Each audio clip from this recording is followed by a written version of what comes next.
뉴스쇼 월요일의 코너입니다. 정치토크 7선 클래스. 오늘도 두 분의 중진 모셨어요. 민주당 3선 박범계 의원님 어서 오십시오. 안녕하세요. 반갑습니다. 국민의힘 4선 김기현 의원님 어서 오세요. 반갑습니다. 안녕하세요. 두 분은 다 그러고 보니까 판사 출신이시잖아요. 예. 그렇죠. 그러니까 뭐 사업을 하고 이러신 분들은 아니니까. 그러니까 이게 뭐 왜 이제 기업을 하다가 국회의원 되면 그런 문제가 좀 난감하겠어요. 그런 분들 꽤 많으시죠, 의원님들 중에. 꽤 많지는 않지만 그래도 좀 있죠. 예. 있죠. 좀 있죠. 예. 예. 뭐 대표적으로 우리가 잘 아는 분이 이제 안철수 의원 같은 분도 계시고, 기업하셨죠. 예, 예. 대표 같은 분도 그러시고, 뭐 알게 모르게 중소기업 하다 가시는 분도 많으시고, 중소기업 하신 분들은 꽤 많으시죠. 꽤 많으시죠, 예. 중소기업. 또 실제로 그분들이 현장 경험이 필요하니까 국회의원 활동이 또 사실 의정 활동에 도움이 예. 되는 분들도 많죠. 그래서 무조건 기업하다가 국회의원 됐다고 해서 그걸 뭐라고 할 일은 아닌데, 그럼요. 아닌데, 예. 자 박덕흠 의원 얘기부터 입장을 잠깐 확인을 좀 하고 가겠습니다. 오늘 일부에서도 얘기를 나눴습니다만, 박범계 의원님 네. 어떻게 생각하세요? 안 좋게 생각하죠. 네. 아니 의혹인데요. 뭐 예. 오늘 본인께서 해명을 하신다고 하는데 아마도 지금 처음에 이제 본인이 사실상의 주인으로 있는 그 세계 건설회사 그렇게 보도되고 있죠. 지금은 이제 가족들이 운영하고 있습니다만, 뭐 아들 그리고 형 하긴 하지만 네. 지분도 꽤 있고 또 설립도 본인이 하셨으니까 네. 아마 언론상으로는 본인 사실상의 본인 회사다라는 그런 표현들이 나오는데 예, 예. 두 가지 점을 해명을 해야 될 것 같아요. 첫째는 뭐 1,000억, 2,000억, 3,000억 이렇게 막 보도상으로 이렇게 늘어나고 있는데 수주액이 국회의원이 되고 나서 네. 첫째는 아까 말씀드린 3개 건설회사와 본인의 관계 실질적인 오너이냐라는 그런 의혹을 받고 있는데 그 부분에 대한 정확한 해명. 두 번째는 국회의원이 되기 전과 된 후 지금 9년 가까이 되는데요. 되고 나서 네. 그 매출액의 차이 또 뭐 신기술 사용료인가 그것을 받은 기관 그것의 원인 사실상의 영향력을 미쳤는지 여부 이런 부분들을 해명하지 않으면 곤란할 것 같고 저는 이거보다 전문건설협회장을 지내셨잖아요. 국회의원 되기 전에. 예, 근데 전직 회장님들 포함한 한 회장단이 고발한 예. 그 음성의 골프장 200억 차익이 나는 정도로 너무 비싸게 샀다. 우리가 예전에 이번에 기소된 윤미향 의원 사건을 보더라도 이거는 수사하면은 나오는 겁니다. 지금 서울중앙지검 조사 2부에 배당이 됐는데 예. 전직 회장들 단들이 그렇게 고발한 걸로 보면 꽤 상당한 근거가 있는 것 같고 이 부분이 더 심각한 거 아닌가 하는 그런 우려를 갖고 있습니다. 자, 김기현 의원님, 이제 국민의힘의 의원이신데 박덕흠 의원이 국민의힘에서는 어떻게 이미 상황 보고 계세요? 그래서 이 상황이 생긴 지 며칠 되지 않았습니다. 네. 그러니까 사실 파악을 할 수 있는 시간적 여유가 없었고요. 당장 뭐 이해관계 충돌이 있다 그래서 국토위원회에서 상임위원회를 환노위로 이미 사보임을 마쳤기 때문에 상임위원회에서 이해충돌 문제는 생길 여지는 없는 것인데 다만 이분이 이제 뭐 그동안 뭐 관련된 회사가 네. 수주했다는 것이 어떤 그 뭐 압력을 행사했거나 혹은 이해관계에 개입했냐 이게 핵심인데요. 그렇죠. 뭐 박덕흠 의원 가족들이 사업을 하지 말아 본 없잖아요. 다 자신의 경제 활동할 수 있는 자유가 있는 것인데 어허. 뭐 국회의원의 가족들은 아무 경제 활동도 하지 마라 그러면 국회의원 다 먹여 살 것도 아니잖아요. 그러니까 그것 자체를 논할 수 있는 것은 아닌 것 같은데 그게 개입했느냐 이 문제인데 관급 공사를 수주하는데 박덕흠 그렇죠. 의원의 힘이 들어갔느냐 안 들어갔느냐 그게 핵심이란 그 말씀. 부분인데 본인 말로는 이게 전부 100% 공개 입찰을 했다 그러거든요. 그러니까 금액을 적게 쓰내는 쪽이 낙찰을 받는 거죠.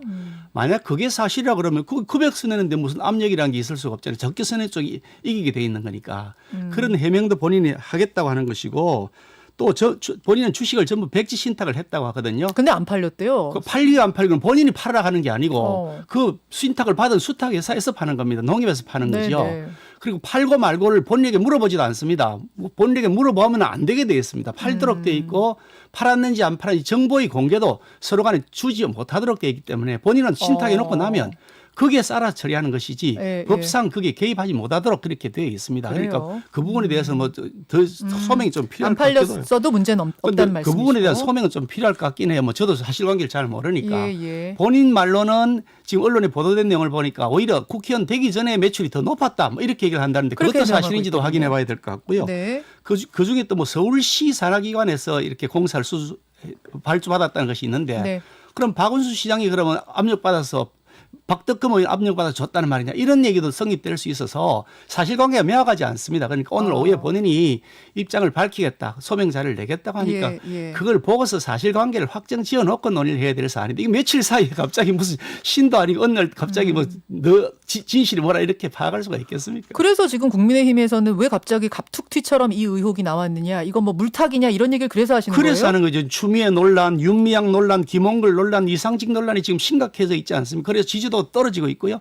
그러니까 이거 김홍글 정도 수준에서 당에서 제명하는 정도로 해서 네. 이거 꼬리 자르고 그다음에 도로 상대방을 공격하자라는 이슈를 찾다 보니까 아마 물타기 작전으로 나온 것이 아닌가 그런 생각을 하죠. 자, 박범계 의원님. 꼬리가 꼬리를 문다. 그 말이 여야를 구분하지 않습니다. 예, 그 바다에서 거센 파도가 네.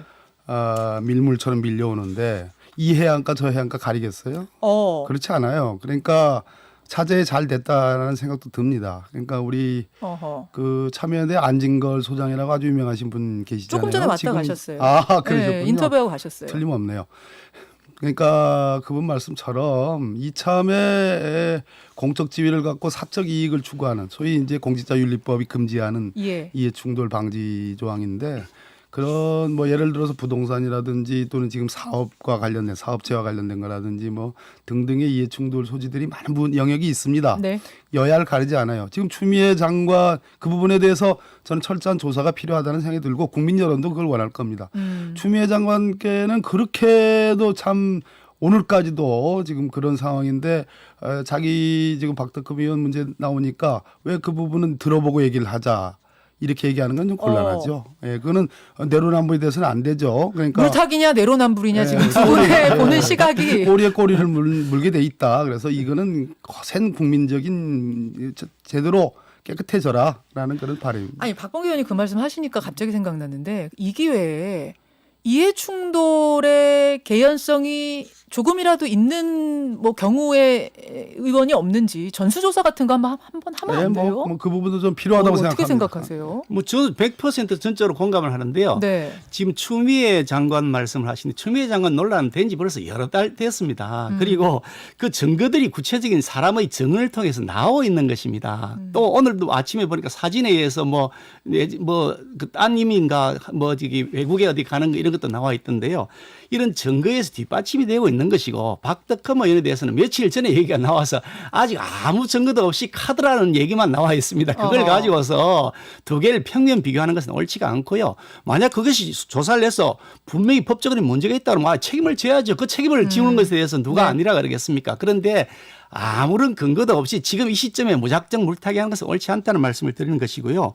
이해관계 충돌 문제는 사실은 예. 뭐 여야를 다 통틀어서 반드시 저는 해결해야 될 일이라고 생각하는데 그렇죠. 사실 지금 그 뭐 이해관계 충돌 그러니까 저는 당장 생각나는 것이 윤영찬 의원입니다. 윤영찬 얼마 의원 전에 그 저기 네이버 부사장 하시다가 이제 네. 그 이게 국회로 들어오셨는데 청와대 갔다 국회 오신. 그래 청와대 갔다 국회 오시죠. 문재인 대통령 캠프 SNS 뭐 본부장인가도 하셨다고 그러던데 그분이 뭐 본인에게 좀 자기 당에게 불리한 식으로 카카오 그 다음에서 이게 메인 화면에 떴다고 해가지고 카카오 들어오라고 해 이렇게 뭐 저기 문자를 그 보내는 것이 나타났지 않습니까? 그분이 지금 속해 있는 것이 방송통신을 관할하는 과방입니다. 네이버라든지 이 카카오를 관할하는 것이죠. 이런 분들이 이렇게 여전히 이해관계를 갖고서 이런 일에 개입하고 있기 때문에 이런 거 포함해 가지고 특히 저기 그 뭐 도종환 위원장 같은 분은 문화체육관광위원장이신데 네네. 이분이 바로 직전 장관이시거든요. 자기가 예전에 했던 일에 대해서 감사를 받아야 되는데 국회로부터 자기가 감사를 받아야 되는 입장에 대해서 감사를 하는 위원장이에요. 그런 것까지도 다 이해 그 충돌이라고 당연히 이해충돌이 보시는 되지 거예요? 않겠습니까? 아니 그 본인이 했던 업무가 이게 잘못된 것이냐, 국비를 예. 낭비한 것이거나 예. 혹은 사익을 추구한 것이냐를 따질 수 있는 일을 하는데 아니 본인이 했던 일을 본인이 감사를 한다 그러면 피감기관과 감사기관이 중첩이 되는 거죠. 마찬가지로 이 김성조 의원도 네. 보건복지위원회 간사로 있는데요. 네. 이분이 얼마 전까지 국민연금공단에 이사장을 했습니다. 국민연금공단에서 돈을 제대로 썼느냐, 혹시 사용한 건 없느냐, 권력을 남용한 건 없느냐 따지는 그 기관의 위원장의 감사를 맡고 있다 이거죠. 이런 분들이 여러 개 많이 있습니다. 이런 분들도 한꺼번에 찾아서 정리를 해야 됩니다. 박덕흠 의원이 문제라면 그런 분들도 문제다. 지금 그 말씀하시는 거예요? 피감기관을 감독하는 감독기관이 위원장이고 간사가 이랬어야 되겠습니까? 박범계 의원님. 위원장 감사를 했다고 그래가지고 그 위원장 감사 국회의원 되기 전에 있었던 어떤 공공기관과 이해 충돌 그것이야말로 정말 추상적이고 비상적인 지금 이해 충돌을 지금 거론하신 거란 말이에요. 그렇게 한 분 한 분의 실명 동료 국회의원들의 실명을 얘기할 수 있는 건지 저는 김기현 의원님께 그 점은 대단히 유감입니다. 오늘 아침 왜 그러시는지 이제 이해가 안 되는데 추미애 장관은 증거고 그다음에 지금 문제되는 오늘 이슈는 박덕흠 의원입니다. 네. 그러면 박덕흠 의원은 물타기입니까? 증거대 물타기. 세상에 그런 잣대가 어디 있어요. 지금 뭐 우리 저 7선 클래스라고 그래가지고 지금 4선, 3선 또 판사 출신이라고 그래서 그래도 근거 있는 얘기를 월요일 아침에 하라고 지금 부르신 거 아니겠어요? 지금 몇 달째? 그런데 그렇게 근거 없이 그 실명을 그런 식으로 이렇게 열거하시는 거는 저는 도무지 납득이 되지 않고요. 오늘 박덕흠 의원 얘기를 합니다. 이 부분이 왜 그것이 물타기인지 그것이 왜 증거가 아닌 건지 그러면 그 다른 걸 떠나서요. 1,000억, 2,000억, 3,000억 심지어 지금 5,000억 얘기까지도 지금 나왔습니다. 일부 보도에. 그렇게 말씀하신 분도 있습니다. 아마 아까 안정근 소장이 그런 얘기를 하고 가셨는지 모르겠는데 그거와 전직 그 협회장들 50명 회장단 50명이 문제 제기하는 그 배임 혐의 그런 것들이 그럼 증거 없이 그분들이 했다는 얘기는 그럼 무고했다는 얘기입니까? 그건 좀 이 김기현 의원님 답지 않다. 자, 제가 좀 정리를 하겠습니다. 하여튼 이 뭐 의혹이 나온 것들은 다 조사를 철저히 하고 이 기회에 털 건 털고 가야 될 것 같고요. 지난 국회에서 사실 심상정 의원하고 최이배 의원이 이해 충돌과 관련된 법안을 제출했는데 이게 안 됐더라고요, 통과가. 그렇습니다. 이런 것들 다시 한번 뭐 좀 추진해서 국민적인 의혹 아예 없도록 법안으로 법으로 좀 뒷받침하면 안 되나. 그 이해충돌 방지법인데 예. 공직자윤리법상에 이해충돌 방지 조항이 있어요. 공익적인 지위를 갖고 사익을 추구하는 것을 금하는. 네, 근데 네. 그 처벌 규정이 없어요. 없어서 그 이해충돌 방지법을 지난 20대 국회 때도 대표 발의가 됐으나 통과되지 않았죠. 안 됐더라고요. 이번 21대 국회도 대표 발의가 돼 있습니다. 발의가 돼 있습니다. 예, 그래서 예. 이번에는 오늘 뭐 김기현 의원님 좋다고 그랬었으니까 여야가 뭐 합의해서 빨리 이건 통과시키는 것이 좋겠습니다. 자, 두 번째 주제로 좀 넘어가겠습니다. 두 번째 주제는 주말 사이에 지역화폐를 둘러싼 논쟁이 굉장히 뜨거웠습니다. 처음에는 이재명 지사하고 국책연구기관 조세재정연구원이라는 곳 사이의 논란이었어요. 그러니까 이재명 지사가 지역화폐 활동 열심히 하시잖아요. 굉장히 힘싣고 있잖아요. 근데 조세재정연구원에서 이 지역화폐가 오히려 역효과를 내고 있다. 효과가 없는 게 아니라 오히려 역효과를 내고 있다라는 보고서를 낸 것에 대해 이재명 지사가 얼빠진 연구기관 이렇게 비판을 한 겁니다. 그러자 여기에 대해서 윤희숙 의원, 국민의힘의 윤희숙 의원이 마음에 안 든다고 전문가들을 이렇게 위협해서는 안 된다. 조세연이 낸 그 연구 결과는 맞는 것이다. 이렇게 SNS에 장문의 글을 올립니다. 이러자 또 이재명 지사 대 윤희숙 의원의 논쟁이 된 거죠. 그러다가 그것이 점점 커져서 이제는 민주당 대 국민의힘의 논쟁처럼 좀 커가고 있거든요. 어떤 분부터 말씀을 좀 먼저 하실까요? 제가 말씀을 먼저 김기현 드릴까요? 의원님. 예. 그 이재명 지사가 말씀하신 지역화폐 그 부분은 저도 울산광역시장을 했습니다만 예.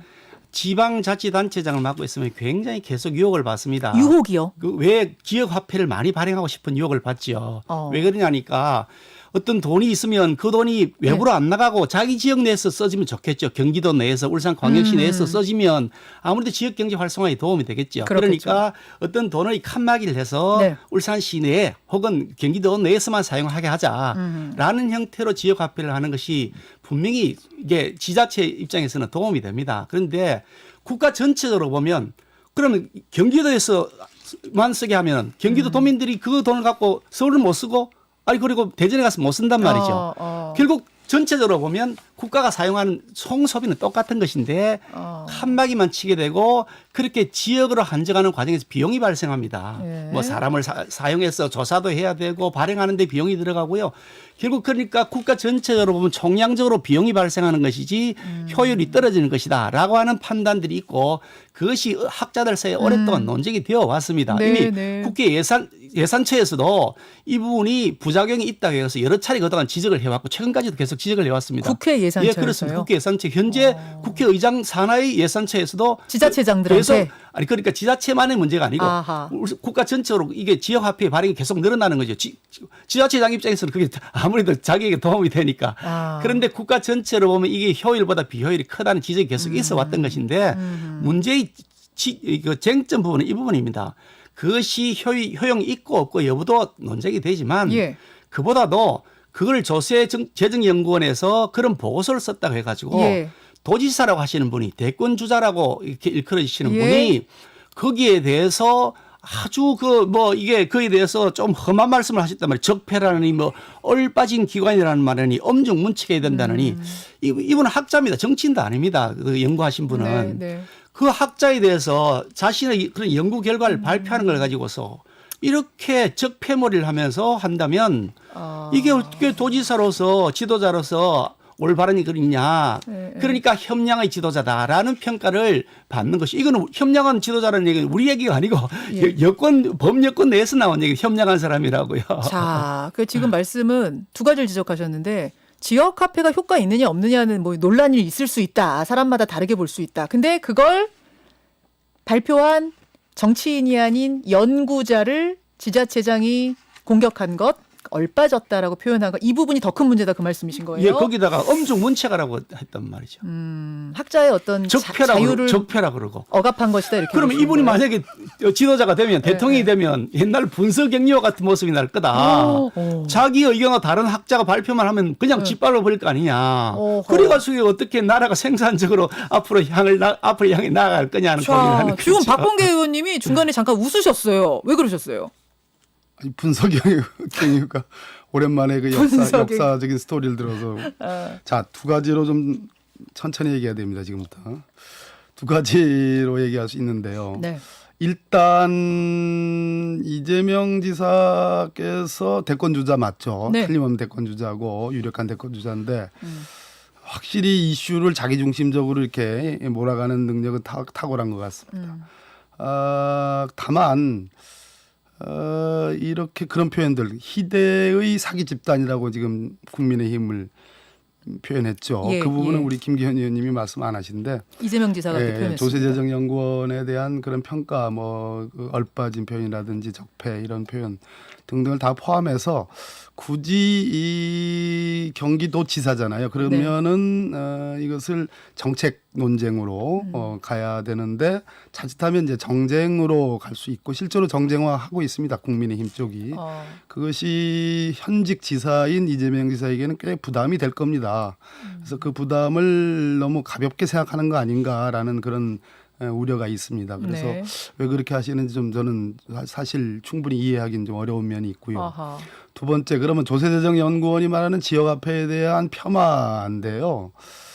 저는 대전 시민이고 대전에서 국회의원 하고 있죠. 예. 대전도 지역화폐를 발행하고 있고 예. 서울, 경기, 광역만 봐도 서울, 경기, 대전, 세종, 인천까지 여러 군데서 하고 기초단체까지 하면 200군데가 넘어요. 지역 화폐 발행. 그렇게 지역화폐의 효용성에 대해서 그렇게 폄하할 일은 아니라고 봅니다. 중앙은 옳고 지방은 틀리다라는 그 관점에 대해서는 동의하기 어렵고 또 사회적 후생을 얘기하는데 지금 이 자원이 효율적으로 사회 후생적 관점에서 잘 배분이 되느냐라는 것은 지역적으로 놓고 보나 또는 네. 계층적으로 놓고 볼 때 자원의 배분이 왜곡돼 있다라는 것은 우리나라 모든 경제학들이 다 학자들이 다 인정하는 거예요. 너무 중앙으로 몰려있다고 예, 그렇지 말씀하시는 않습니까? 거예요? 또 계층적으로도 그렇죠. 그래서 이 지역화폐라는 것이 중앙 8% 지방 2% 해가지고 캐시백이나 할인 판매나 랄까 하는 그런 식으로 일종의 재정 기능이거든요. 그럼 그 재정 기능을 폄하하는 거면 국가가 하는 재정 기능, 지금 우리 2차 긴급 재난지원금도 재정 기능이란 말이에요. 그 점을 폄하하는 측면이 있고 지역에 대한 조금 저는 과소평가가 좀 있는 거 아닌가 생각이 들고 결국은 지역에서 모든 뭐 대기업 유통 그 어떤 그 단체까지 유통 기업까지 다 주는 것이 아니고 소상공인과 자영업자들 중심으로 좀 주는 거란 말이에요. 일종의 분배의 왜곡을 시정하는 한 방편으로서 재정 기능을 하는 건데 거기서 중앙이 하는 것은 옳고 지방이 하는 것은 틀리다라는 그런 관점이라면 저는 동의하기 어렵습니다. 만약 그런 관점이라면 그러면 국가가 하는 지금 기재부가 하는 1차 긴급재난지원금, 2차 긴급재난지원금의 효용성조차도 사실상 그것을 무시하게 되는 반대하게 되는 모순에 빠진다 이런 점을 지적드립니다. 이미 중앙에 너무 몰려 있다는 점을 감안하고 생각해 보면 예, 중앙과 계층적으로 이해가 될 것이다. 예, 효과가 소상공인들을 있다. 보호하기 위한 거고 뭐 보호무역지대를 뭐 만드는 거랑 비슷하다고 그러는데 알겠습니다. 이거 그런 예. 차원의 문제하고 김기현 전혀 다른 의원님? 이게 완전히 거꾸로 말씀하시는 겁니다. 어. 지역 화폐가 활성화되면 될수록 중앙 집권은 더 강화가 됩니다. 이런 얘기입니다. 서울에서 발행되는 지역 화폐, 그래서 서울 시민들에게 얼마씩 돈을 나눠준 다음에 재난지원금을 준 다음에 서울에서만 사용하라 그러면 서울 시민들은 그걸 가지고 전라남도에 가서 사용하지도 못하고 자기 고향인 고향이 강원도라 하더라도 추석 때 광원도에 가 사용을 못하게 됩니다. 예. 그러니까 서울에서만 사용해야 되니까 서울은 훨씬 더 경제적으로 더 커지게 됩니다. 서울 돈은 서울에서만 노니까. 아하. 그럼 강원도 돈이 많으냐? 강원도 돈하고 서울 돈하고 따져보면 당연히 강원도 돈이 적죠. 적죠. 강원도에서 그 발행된 지역 화폐만 갖고 강원도에서만 쓰라 그러면 예. 서울 돈은 안 들어오지 않습니까? 그러니까 이게 지역적으로 칸막이를 치게 되면 빈익비 부익부 현상이 더 강화가 됩니다. 그 말씀은 가난한 동네일수록 지역 화폐의 예. 효용을 보기보다는 큰 동네에서 자기 돈을 아. 못 끌어오는 거죠. 그래서 지역 화폐의 논란이 오히려 중앙 집권과 빈익빈 부익을 더 강화할 수 있다는 논쟁이 있는 겁니다. 서울은 안 하겠냐? 서울도 서울끼리 또 서울도 하고 닫아놓고 하기 경기도 다 시작하면 해버리면 부자 동네에서 돈을 안 내놓잖아요. 그것은 경쟁이 붙어버리면 그래서 하나만 보고 둘은 보지 않는 박 의원님. 얘기인데요. 지역 화폐만이 어떤 그 지방을 우대하고 또는 소상공인 자영업자들을 우대하는 정책이 있는 건 아니지 않습니까? 여러 보완적인 정책들이 있어요. 그중에 대표적으로 지금 말씀하신 것처럼 그럼 서울이라는 지방이 더 우대가 되는 거기 때문에 다른 지역이 오히려 그 효용이 떨어진다라는 말씀을 하시는데 네, 예. 그렇기 때문에 국가 균형 발전 정책이 있는 거예요. 고향사랑 기부제라든지 또는 여러 가지 균형 발전 기금이라든지 서울과 수도권에서 그 지방 소비세의 일정 부분을 할애해 가지고 무조건 지방으로 나눠주는 그런 균형 발전 정책들이 다 보완적으로 시행이 되고 있는 겁니다. 딱 하나 이 지역 화폐만을 떼내 가지고 효용이 있다 없다 이렇게 단정적으로 하니까 문제가 되는 겁니다. 아, 보완 정책이 다 있다. 있습니다. 그 예. 보안 김 정책 가지고서도 여전히 중앙 편중은 계속 강화되고 있습니다. 수도권으로 더 많이 몰리고 있죠. 서울 집값은 폭등하고 있고 지방은 집값이 오히려 그냥 별로 안 오르고 있는 상태입니다. 아예 서울로 이주할 걸 꿈도 못 꾸는 그런 상황까지 와 저 있습니다. 말씀 맞아요. 그만큼 중앙 저 편중이 다른 커지고 문제긴 있는데 하지만. 현재의 제도로서도 해결이 안 되는데 거꾸로 도리어 중앙 집권을 더 강화한 형태의 지역 네. 화폐를 칸막이로 치게 되면 겉으로 보기엔 좋아 보이지만 예. 결과적으로는 빈익빈 부익부 현상이 더 강화된다. 자. 그런 효용 논쟁이 있는 건데 그 찬반 논쟁은 일단 변론을 하고 네, 네. 도지사 되는 사람이 그 아니 학자에 대놓고 얼빠졌다느니 그거 적폐라니 엄중 문칙 이렇게 말씀하시면 그건 대통령이 되시겠다는 분의 그릇이 아니죠. 이 지역 화폐 논쟁은 사실 전문가들 사이에서도 좀 의견이 아니, 그렇습니다. 갈리는 부분이어서 오늘 두 분이 의견 지금 말씀하셨습니다만 그래서 결론을 내릴 수는 없을 거예요. 그렇습니다. 저희가 상황이 진행되는 걸 봐서 또 언제 전문가 토론으로 한번 그런데 지역 화폐를 반대하는 예. 뭐 조세정 연구원이 꼭 그렇다는 건 아니지만 예. 주로 자유주의 경제학자들은 반대하고요. 지금 저 사회적 저 후생을 얘기하는 거거든요. 그 부분에 대한 첨예한 진보 보수 학자들 간의 첨예한 논쟁이 있습니다. 그래요. 이거는 뭐 저희가 진행 상황 봐서 전문가 토론으로 또 한번 준비하도록 예. 하고 한 1분 남았는데 저기 박봉계 의원님. 네. 그 공수처 개정안 네. 직접 법안 내셨는데 네. 오늘부터 논의가 시작된다면서요. 오늘 하는데 대단히 유감스러운 게 예. 지금 야당과의 합의를 아마 이제 고려하시니까 그런 건데 김용민 의원이 발의를 했고 좀 내용이 다른 제가 예. 낸 발의안이 있고 또 백혜련 의원이 낸 발의안이 있는데 오늘 김용민 의원이 낸 발의안이 오늘 상정이 되는데 일소위에서 심사가 안 되는 걸로 제가 알고 있어요. 그래서 이 부분에 대해서 오늘 제가 법사위에서 좀 강력하게 성토를 하려고 그러는데 결국은 권리 위에 잠자는 자는 보호받지 못한다. 자, 국민의힘이여 들어오시라. 빨리 들어오셔가지고 논의하시자. 논의 안 하면 그 권리는 포기한 걸로 간주한다. 공수처 모든 국민의 염원이니까요. 해야 되지 않겠습니까? 김기현 의원님 들어오시라고 지금 강력하게 아니, 법사위원 아니세요? 공수처는 못 들어와요. 김기현 의원님 딴 데 가셨구나. 맞다. 공수처는 이름을 공수처로 지어놓고 그 네. 내용은 권력 비리 비호처, 권력 범죄 비호처고요. 할 생각 없으시다니까. 그리고 야권 인사의 탄압처입니다. 지금 추미애 장관을 통해서 검찰을 어떻게 이 정부와 대통령이 장악하고 있는지 보셨지 않습니까? 살아있는 권력에 대해 수사하면 가차없이 좌천시키거나 옷벗기고 살아있는 권력 잘 봐주면 승진하고 하는 것이 이제 패턴이 되어 있는 것이 우리 국민들 모두 인식하고 있는 바 아닙니까? 이런 마당에 공수처를 만들어서 아예 권력의 사냥개를 만들겠다는 것인데 뒤가 많이 구린 모양이다. 아마 이거 파면은 나올 게 워낙 많으니까 겁이 나는 모양이다. 그런 생각을 하게 되죠. 아니 우리가 겁난다고 그러는데 그걸 왜 반대하세요? 우리 겁나는 일을? 아니 공수처를 만들어서 그걸 덮으려고 하니까 문제지. 자, 요 분위기 요대로 다음 주 월요일에 이 주제로 시작하겠습니다. 두 분 여기까지 고맙습니다. 네, 고맙습니다. 칠성 클라스 박범계 의원, 김기현 의원이었습니다. 김현정의 뉴스쇼는 청취자 여러분의 참여로 이루어집니다. 트위터, 페이스북, 레인보우 게시판, 그리고 단문 50원, 장문 100원의 유료 문자 샵 1212, 우물정 1212 통해 참여하실 수 있습니다. 김현정의 뉴스쇼, 여러분과 함께 만듭니다.